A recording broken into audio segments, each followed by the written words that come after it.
बिस्मिल्लाहिर्रहमानिर्रहीम। अस्सलाम वालेकुम फ्रेंड्स, उम्मीद है आप सब खैरियत से होंगे। अल्लाह ताला से दुआ है आप सबके लिए आसानियाँ पैदा करे, आप सबको आसानियाँ तकसीम करने की तौफीक अता फरमाए, आमीन।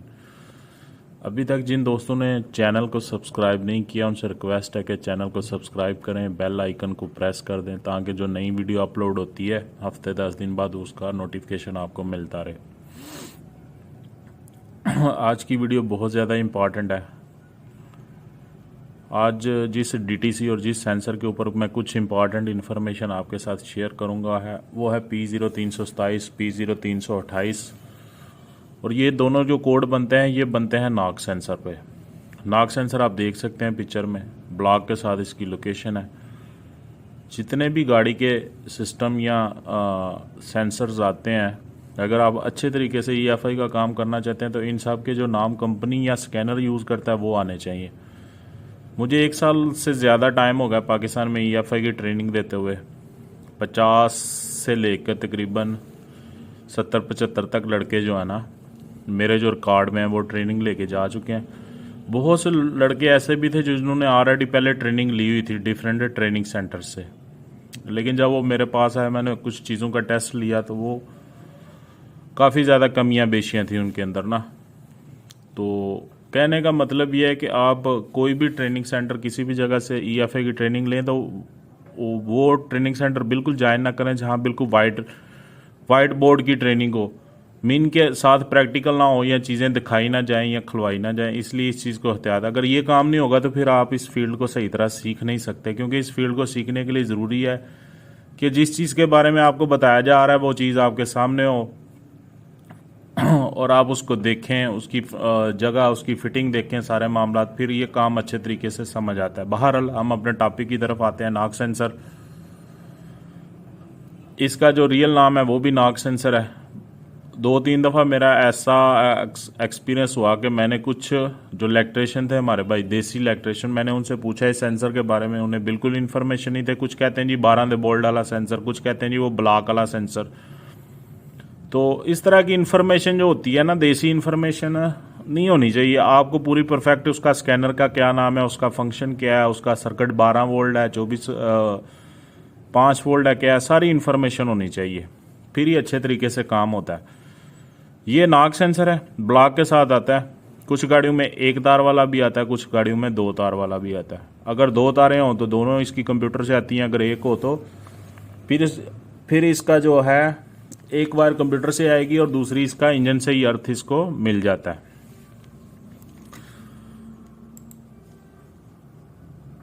ये इसकी डायग्राम है।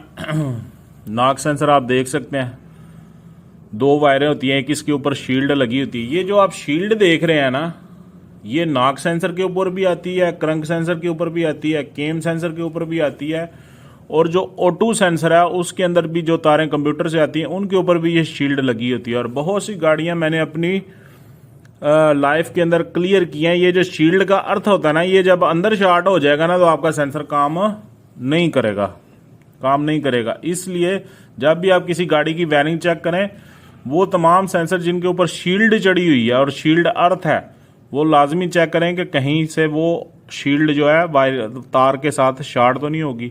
2 तारें हैं, दोनों इसकी ECM से आती हैं, एक 5 वोल्ट होती है और दूसरी इसकी इसके अंदर कंप्यूटर में है, यानी सर्किट इसका 5 वोल्ट है।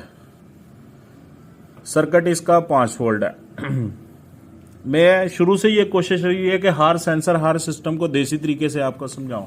तो जैसे कि इस सेंसर के नाम से आपको पता चल रहा है कि नाक सेंसर, ये नाक कहते हैं खड़खड़ाने को। तो इसकी जो रीडिंग है कंप्यूटर को मिलना वो बहुत ज़रूरी है। अगर किसी भी वजह से ये सेंसर आपका ख़राब हो जाता है या इसकी रीडिंग कंप्यूटर को नहीं मिलती, और जापानीज़ गाड़ियां बहुत सी, और इवन किया हुंडई के अंदर भी मेरा ये तजर्बा रहा है कि आपकी गाड़ी अगर 4 स्पीड है तो चौथा गियर नहीं आएगा, और अगर 5 स्पीड है तो 5वां गियर नहीं आएगा।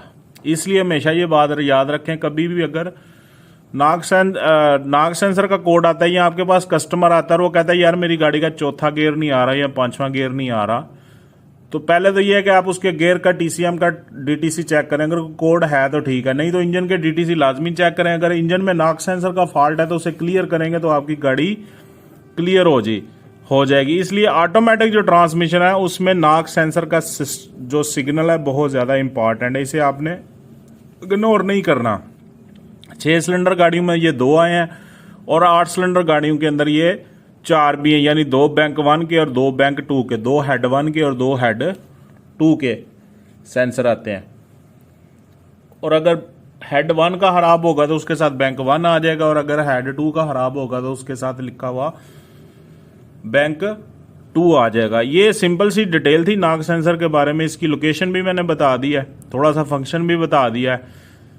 2 मेजर फॉल्ट हैं जो इसकी वजह से आते हैं, वो भी एक तो चेक लाइट ऑन हो जाती है इसकी वजह से, दूसरा ये है कि अगर ये खराब होता है या किसी वजह से सिग्नल इसका कंप्यूटर को नहीं मिलता तो आपकी गाड़ी का जो है टॉप गियर वो कन्वर्ट नहीं होगा। ये बात मोस्ट इंपॉर्टेंट है, ये जहन में रखनी है। टोयोटा की गाड़ियां तो 100% जो है ना, जापानीज गाड़ियां अगर नॉक सेंसर का कोड आ रहा है तो आपकी गाड़ी 5वां गियर या 4था गियर नहीं आता जब तक कि आप नॉक सेंसर को क्लियर नहीं करते। ECM या TCM ऑटोमेटिकली उसके 4थे या 5वें गियर को रोक देता है। इसलिए इस सेंसर की जो इन्फॉर्मेशन मैंने आपके साथ शेयर किया जहन में रखें। और ये जो कोड है, कोड्स के P0327